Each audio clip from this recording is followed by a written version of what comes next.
छोड़कर रोकर निकले कि पता नहीं है कि अब खाना मिलेगा या नहीं। ऐसे तुम्हें भी डर लगता है कि आगे खाना मिलेगा या नहीं। तुम्हारे भोजन का भार करतार ने अपने ऊपर ले लिया है, फिर तुम अपने ऊपर भार उठाते हो। सो जैसा अच्छा लगे वैसा करो।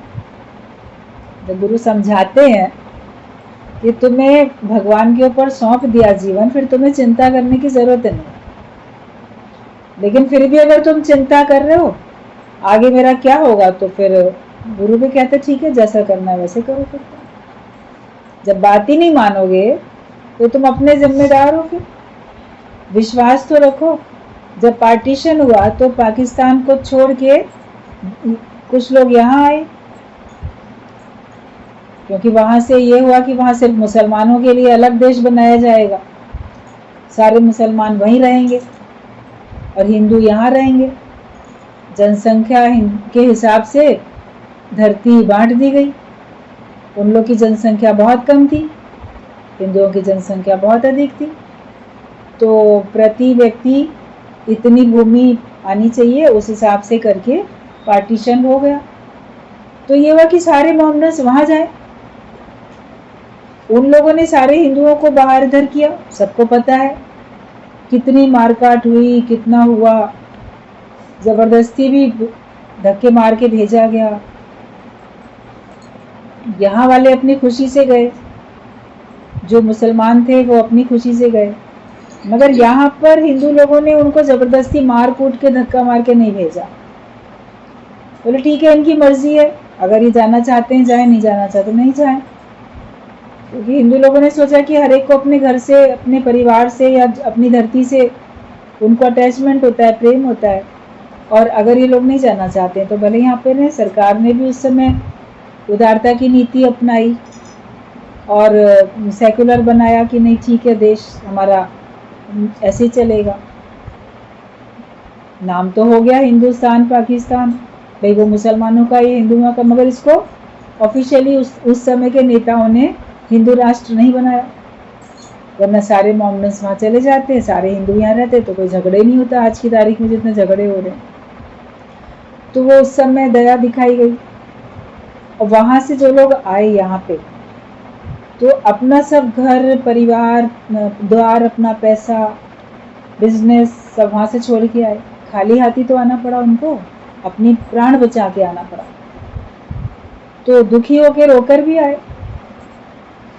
और ये था कि पता नहीं क्या होगा। फिर यहाँ पे धीरे धीरे करके उन लोग को जो भी जगह दी गई रहने की, सभी लोग सेटल हो गए। ऐसा थोड़ी है कि नहीं हुए, कि वहाँ से इधर अगर आए हैं तो यहाँ पे उनको क्या भोजन ही नहीं मिला। भगवान ने व्यवस्था कोई ना कोई किसी के द्वारा बना के ही रखी। और आज दिन तक भी उनके सबके परिवार, जो पुराने लोगों से अगर आप मिलोगे तो वो लोग अपनी बात बताएंगे, तो देखेंगे कि अब उनका यहाँ पर भी प्रारब्ध तो हर एक जो भी जाता है उसकी अपने साथ ही होती है। तो सब मिला। तो उस समय सोचे थे पता नहीं वहाँ पे हमको कुछ मिलेगा कि नहीं मिलेगा, लेकिन फिर भी मिला तो सब। आप लोग सब देखते हो, सबको सब कुछ मिला है। तो आँख से देखकर भी विश्वास क्यों नहीं करते कि हमको भी सब कुछ मिलेगा। एक बार सत्संग में किसी ने कहा दादा भगवान से कि बात चल रही थी कि आधार तो लेना पड़ता है, या ऐसा हो जाएगा तो क्या होगा। पहले ज़माने में महिलाएं इतना पढ़ी लिखी नहीं होती थी, या पढ़ लिख भी जाती थी तो नौकरी नहीं करने जाती थी, घर को देखती थी।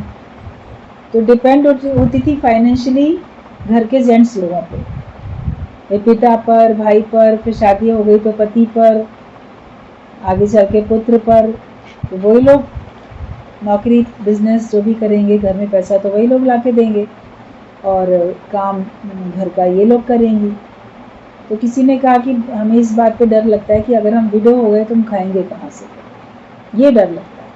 जैसे सत्संग में कोई पूछते हैं ना कि तुमको मन में क्या क्या विचार चलते हैं, क्या क्या तुम्हारे अंदर भय है, तो एक सत्संगी ने ये बात बोल दी। तो दादा भगवान ने उसको कहा कि अगर तुम्हें मन में ये विचार चलता है कि अगर मैं विधवा बन गई तो मैं खाऊंगी कहाँ से, तो संसार में जितनी विधवाएं हैं क्या वो भूखी मर गई? क्या वो खाना नहीं खा रही हैं?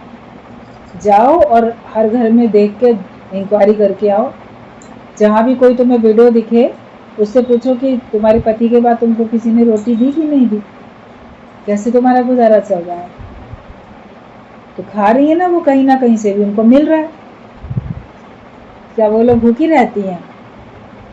तो बोली नहीं, भूखी नहीं रहती हैं, खाने को तो मिलता ही है। बोले तो तुमको भी मिलेगा अगर मान लो ऐसा हो भी गया तो भय किस बात का करना? भगवान का भक्त तो कभी भय करता ही नहीं है, भविष्य की चिंता नहीं करता कि आगे मेरा क्या होगा, मुझको कौन देखेगा, मुझे कौन पूछेगा।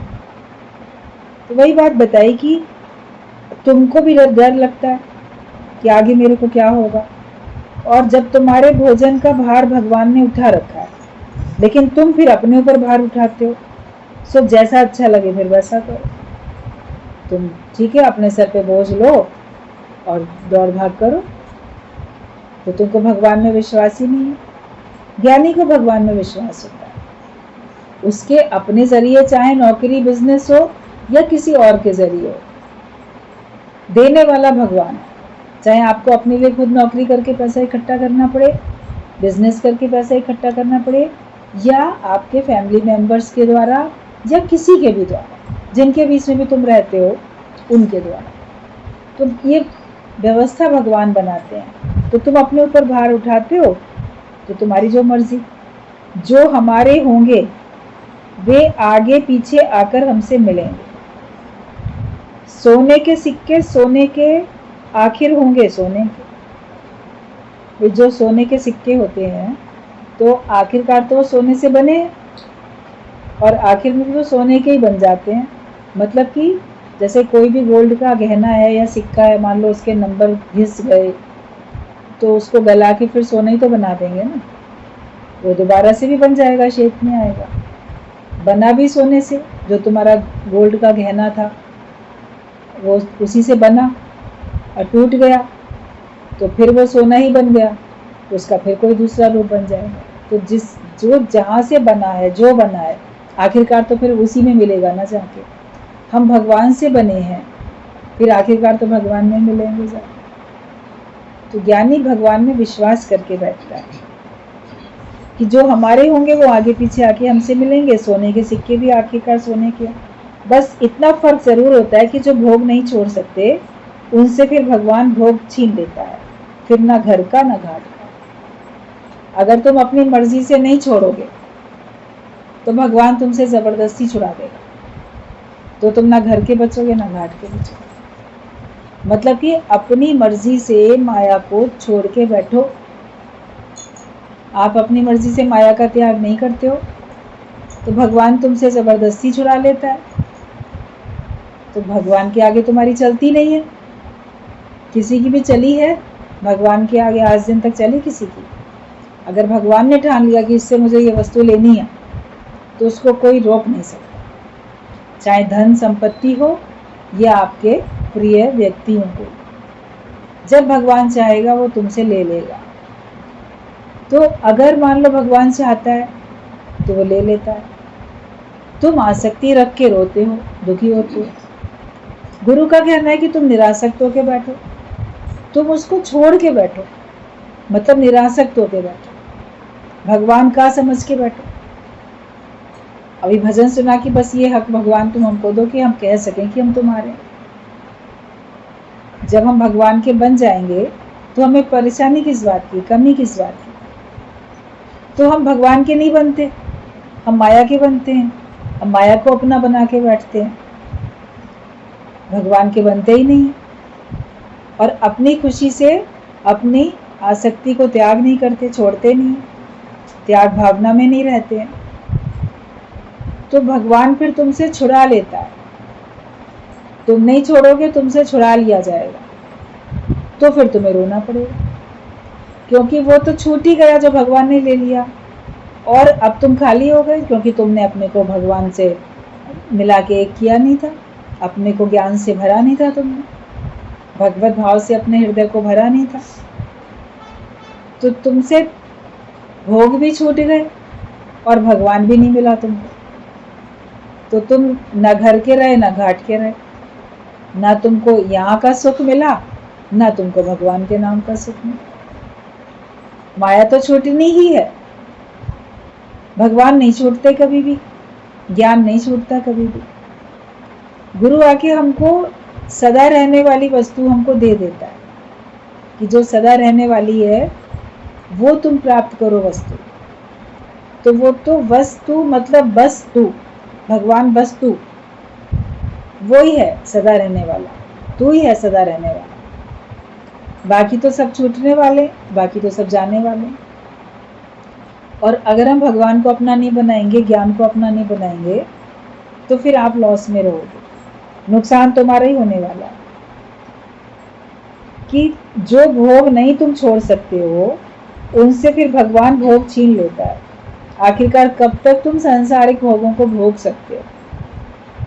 आखिरकार तुमसे छूटते हैं, फिर तुम्हें रोना पड़ता है, फिर ना घर के रहते हो ना घाट के रहते हो। तुम लोगों को वचनों से बड़ा लाभ होता है, ये सच है, पर मैंने तो इन रिद्धियों सिद्धियों नवनिधियों के लिए ज्ञान नहीं दिया है, पर जीवन मुक्ति के लिए दिया है। ये आनंद हासिल करो। लोग सोचते हैं सत्संग सुन के हमको बड़ा लाभ मिल गया, बाहर के चमत्कारों में लोग पड़े रहते हैं कि हमारा फायदा हो गया, नौकरी में प्रमोशन हो गई, व्यापार अच्छा चलने लगा, गुरु ने जो कह दिया वो हो गया। हो जाता है, मगर हम सांसारिक बातों को सामने रखते हैं, सांसारिक बातों का हल मांगते हैं, संसार के भोगों के द्वारा हमें को वो सुख मिले। और हम आशीर्वाद भी जो मांगते हैं तो माया का ही मांगते हैं। संतों के पास जाके आशीर्वाद भी जो लेते हो तो माया का ही लेते हो। तो वो सब अगर तुमको मिल भी रहा है तो इसलिए तो ज्ञान नहीं दिया जाता ना। सत्संग कल्प वृक्ष है, सत्संग के नीचे बैठ के जो सोचोगे पूरा हो जाएगा, तो तुम संसारिक बातें सोचते रहते। ठीक है, अगर वो पूरी हो जाएंगी तो क्या इसलिए आए हो सत्संग में? सत्संग में आओ तो परमात्मा की प्राप्ति के लिए आओ। सत्संग में माया पाने के लिए नहीं आओ। जिसको माया का शौक हो वो कहीं और जाए। सत्संग में वही लोग आके बैठे हैं जिनको इस जन्म में आवागमन के चक्कर से छुटकारा पाना है, जिनको 84 लाख योनियों से छूटना है, जिनको भगवान की प्राप्ति करनी है, जो केवल भगवान के बन के रहना चाहते हैं, वो लोग आए सत्संग में। बाकी सबको घूमना, खाना पीना, ऐश इशरत, नाम, इज्जत, ये सब चाहिए, दिखावा, तो उसके लिए बहुत और भी दर हैं। जिसको जहाँ जाना है वहाँ जा सकता है। आप लोग सोचते हो कि बड़ी रिद्धियाँ सिद्धियाँ मिल जाएंगी इनको, बड़ा नाम हो जाएगा हमारा, लेकिन ज्ञान गुरु ने इसलिए नहीं दिया। तो यही बताया कि तुम लोगों को वचनों से बड़ा लाभ होता है, ये सच है, एक लाभ तो होता ही है, पर तुम संसार का लाभ देख के खुश जाते। अब घर वाले हमको प्रेम करने लगे, अब समाज वाले हमारी इज्जत करने लगे, अब धन दौलत बढ़ गई, बड़ा लाभ हो गया, बड़ा फायदा हो गया। ये फायदे के लिए नहीं है ज्ञान। एक बार एक संत ने कहा अपने शिष्यों से कि तुम लोग बैठते हो, ध्यान लगाओ, फायदा पड़ेगा। घर में भी भगवान का ध्यान लगाओ तो उससे तुम्हें फायदा होगा। ये बात बोली अपने प्रवचन में। सत्संग सुन के एक व्यक्ति जब गया अपने घर, शांति में बैठ के अपना भगवान का ध्यान लगाने बैठा। थोड़ी देर उसने ध्यान लगाया, तो गुरु ने कहा है शांत एकांत में बैठो, ध्यान लगाओ। अगले दिन आया, गुरु जी आपने बिल्कुल सच कहा था, समाधि में ध्यान लगाने में बैठा, मुझे बड़ा फायदा हुआ।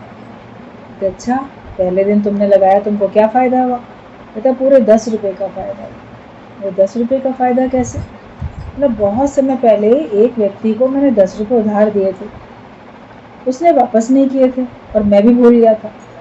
जब मैं ध्यान में बैठा मुझे याद आ गया कि अरे उससे 10 रुपये लेने हैं, तो देखो मुझे फ़ायदा पड़ गया। गुरु ने कहा लख नालत है तेरे ऊपर, तो तूने 10 रुपए का फायदा देखा। हम इस वाले फायदे के लिए थोड़ी तुमको कह रहे थे कि तुम ध्यान लगाओ।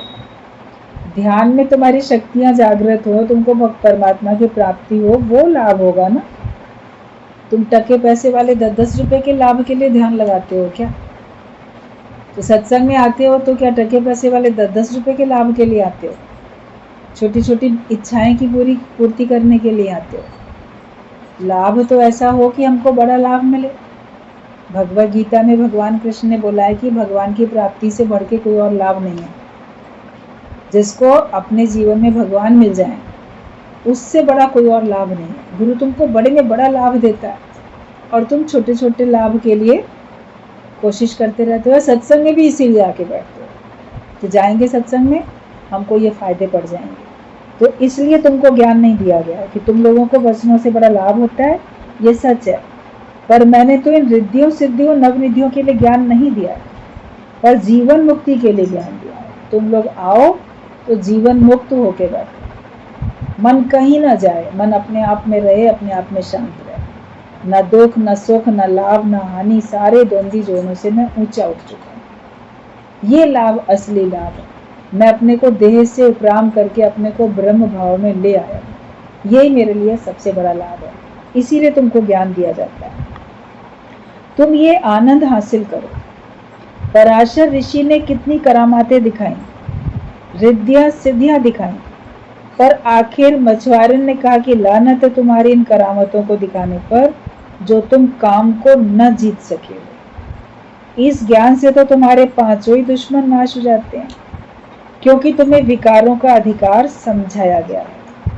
इससे भी ऊंची समझ से जगत के सब पदार्थों का सहज त्याग करवाया जाता है। पराशर ऋषि के बारे में बात बताई जाती है, उनको बहुत रिद्धि सिद्धि भी प्राप्त थी। एक बार वो बरसात का ऐसे मौसम था, नदी भी बहुत ऊंची थी, पानी बहुत बढ़ा हुआ था नदी में।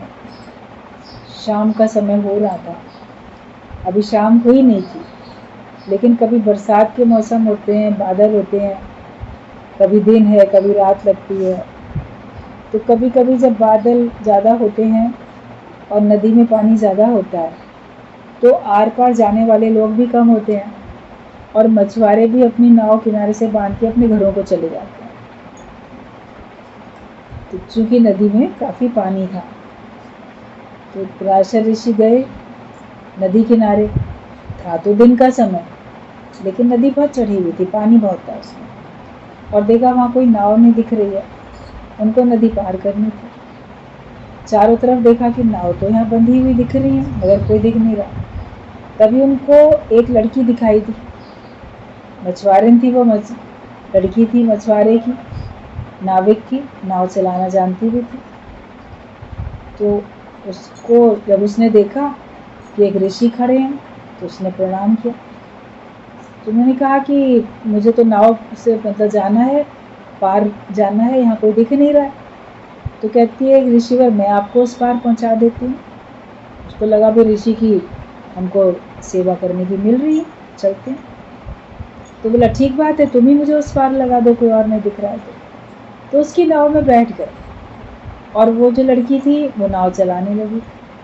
अब जब वो नाव इस पार से उस पार ले जाने लगी, नाव तो नहीं तो अकेले वही बैठे बैठे। तो उसको देख के, उस लड़की को देख के ऋषि के मन में कामना जागृत हुई। तो उन्होंने उस लड़की से कहा कि मेरे अंदर में काम वासना जागृत हो रही है और वो तुमको पूरा करना होगा, मेरा भाव।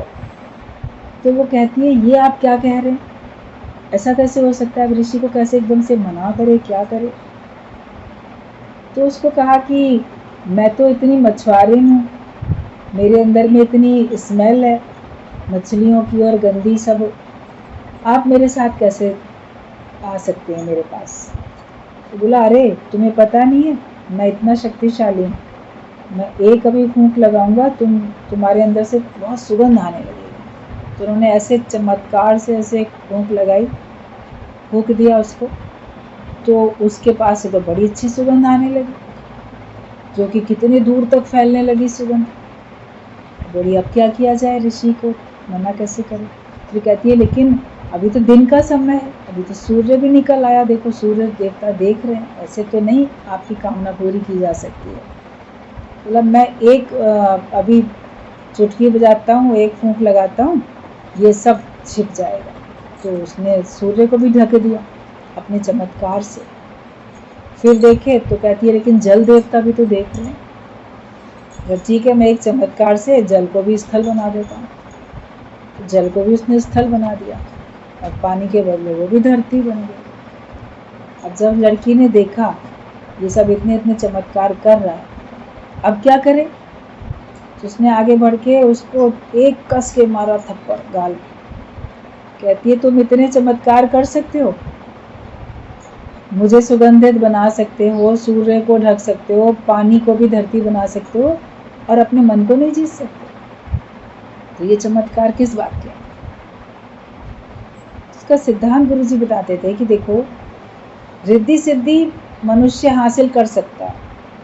अब देखो अगर वो उस रिद्धि सिद्धि का उपयोग करके फिर नाव ही क्यों ढूंढ रहा था, पहले ही उसको जल को स्थल बना के निकल जाता, चला जाता। कि अपने मन को जीतना वो गुरु हमको सिखाता है, और मन ज्ञान से वश में होता है। बाकी आपको ज्ञान में, इस मार्ग में आगे बढ़ने में आपको चमत्कार, आपको रिद्धियाँ सिद्धियाँ मान लो मिल भी जाएंगी, लेकिन तुम कहते पंच जनाते संग नहीं छुटके। जो 5 तुम्हारे काम क्रोध लोभ मोह अहंकार हैं, इनसे तुम्हारा संग नहीं छूटा, और अधिक अहम बुद्ध भाव, तुम्हारा अहंकार और बढ़ता चला गया, तो उन रिद्धि सिद्धि से क्या फायदा होगा। एक तरफ तुम बहुत कुछ चमत्कार कर सकते हो, बड़े में बड़ा चमत्कार ये हो कि तुम अपने मन को, अपने इच्छाओं को जीत सको, आप अपने को देह से उपराम कर सको, ये सबसे बड़े में बड़ा चमत्कार है।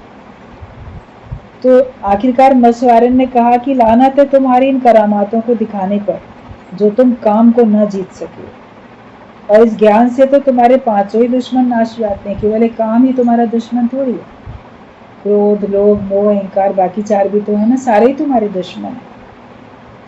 ये नाश हो जाते हैं क्योंकि तुम्हें विकारों का अधिकार समझाया गया।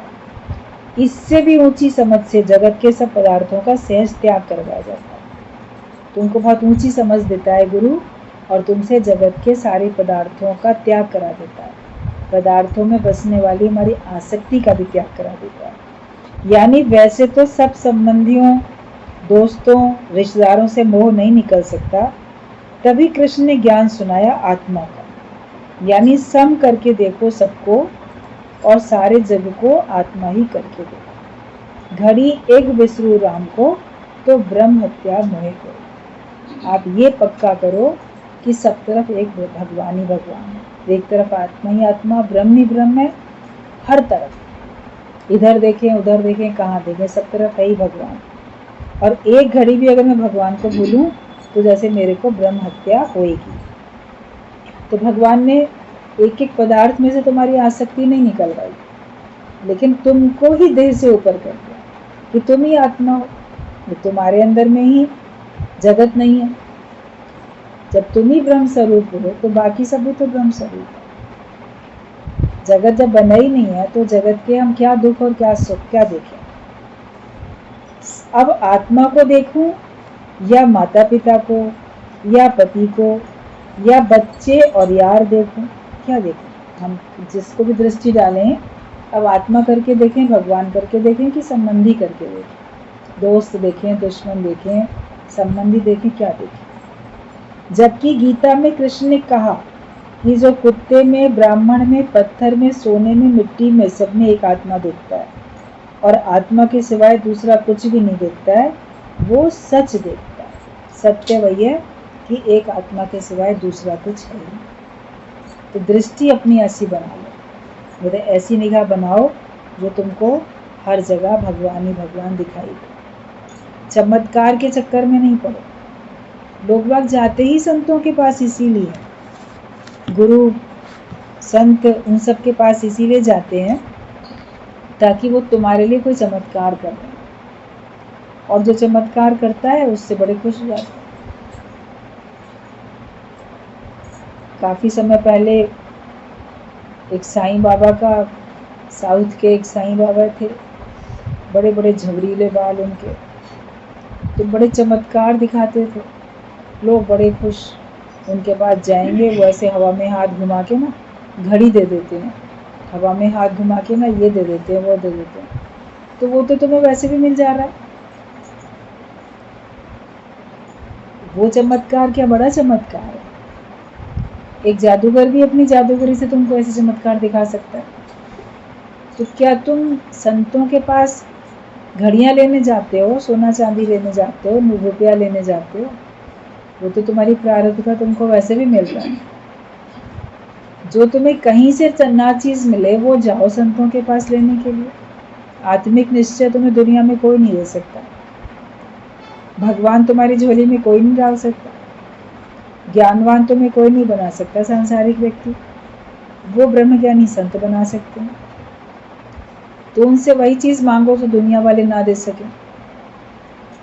पदार्थ तो तुमको तुम्हारे प्रियजन संसार वाले वैसे ही तुमको दे देते हैं, तुम मेहनत करके खुद भी खरीद सकते हो, लेकिन वो जो कुछ मिलेगा वो छूटेगा तो इधर ही। सोना चांदी हीरा मोती, तुम्हारे घर मकान जमीन, हाथ में पहनने की घड़ी, कुछ भी थे वो छूटेगी तो इधर ही। जो ना छूटे सदा साथ दे वो चीज़ अगर मांगो संतों से तो अच्छा है। चमत्कार के चक्कर में हमको पड़ना नहीं चाहिए। जो चीज़ हम चमत्कार करके आशीर्वाद मांग भी रहे हैं तो उससे क्षणिक ही आपको लाभ है, मगर उस लाभ के पीछे हानि छिपी हुई। ये जब हमको गुरु हमारा विवेक खोल के समझाता है तब फिर हमारा पदार्थ मांगना खत्म हो जाता है। तो पदार्थ मांगने से अगर छूट गए हो तो फिर समझो कि आपको ज्ञान लगना अभी शुरू हो।